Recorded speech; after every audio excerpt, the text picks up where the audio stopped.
Afternoon all. Well, Posty has been and delivered 2 packages from China. So let's open them up and see what they are. Now I am faking this a little bit because it didn't occur to me to do this on camera. It now has. I've already opened these, but we'll see how we go. So here's the first one, and it is it's the RFID tags that I bought after something piqued my interest in RFID. Now, the first item is this reader writer. I assume it's a reader writer. It's SPI, and they supply 1 tag and 1 card. And then the other thing I bought was a set of 5 additional tags. Now I'm just going to try something. So on my Nexus 7 I've installed this. It's Card Test by BitRopi. That's probably not how you pronounce it, but anyway, that's the program. And it's some guy who says, oh, I just wrote this because I was bored or something like that. So let's give this a try.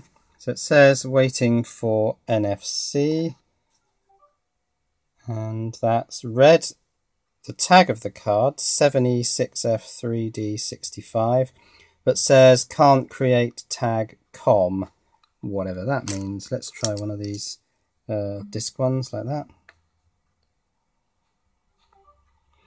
Okay, so that's read the tag again, 7317DDC7. Try another one of these blue ones.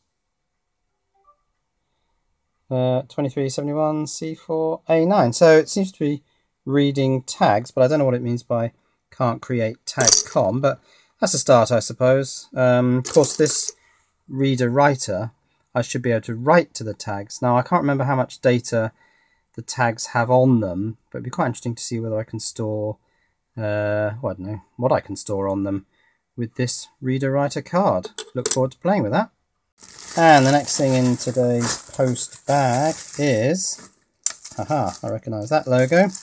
It is the teaser, whatever that says, or Kidian QD185, which is the 5-cell mobile power bank.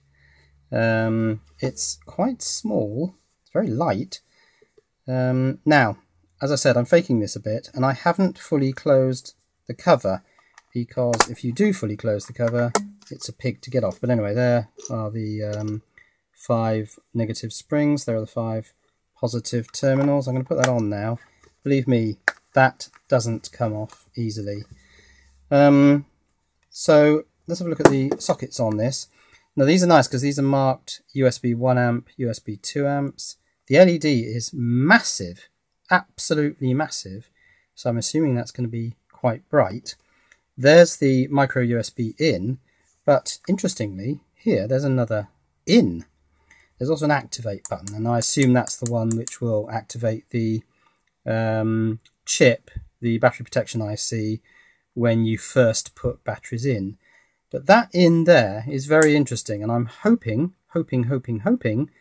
that will be a 12-volt input, because it'd be really nice if this could be charged in a vehicle. Now, as I say, I'm faking this a bit, and I know precisely what that is, but I'm not going to say. So here's data on the back. Have I done that? Now, there's some quite impressive numbers on here. We've got input 5 volts at 1.8 amps, output 5 volts at up to 2.6 amps. Something is either micro or DC 4.0. Now, I'm assuming that's micro USB or a 4.0 millimeter jack, because actually that jack is not a 2.1 mil. It's smaller than a 2.1 mil. So I'm assuming it's a 4 mil. That sounds the wrong way around, doesn't it? Well, the 2.1 millimeter refers to the internal pin. It's actually 5.5, I think, for the diameter of the outer part. And this one is obviously 4 mil. And it has a USB 1 and a USB 2. So there's the 5-cell mobile power bank alongside the 4-cell and the 6-cell. They're all made by the same people. That logo is Chinese, obviously, but you've got this TZ or teaser logo on all three of them. So I'll leave that until the full review, which I'll do at some point fairly soon. And that's today's post bag.